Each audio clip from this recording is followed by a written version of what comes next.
We've now talked about the principles, the way that we should think about learning, how to change our mind and our perspective, our framing, to be able to learn efficiently. We then discussed some lies, some common things that we hear that are often bad advice. And then we learned about the pillars, the foundations that are going to allow us to really take on these next two parts. And the next one is the science.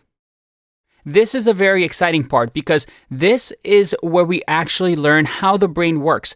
What's the latest research when it comes to how we learn?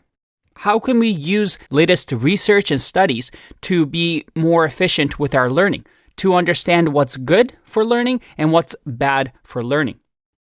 Now, in this section, we're going to have a lot of resources and studies that we're going to link to that you can explore more on your own. But the goal is that by the end of this section, you're going to know how your mind works and how to use that knowledge to be an efficient learner, how to train your brain so that it works efficiently.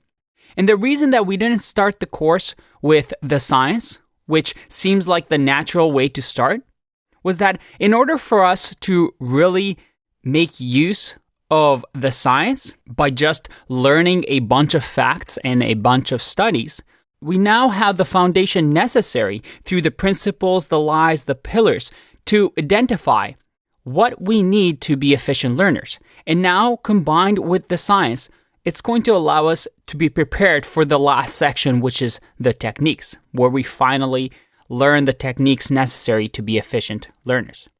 It's going to be a fun one, so let's get started.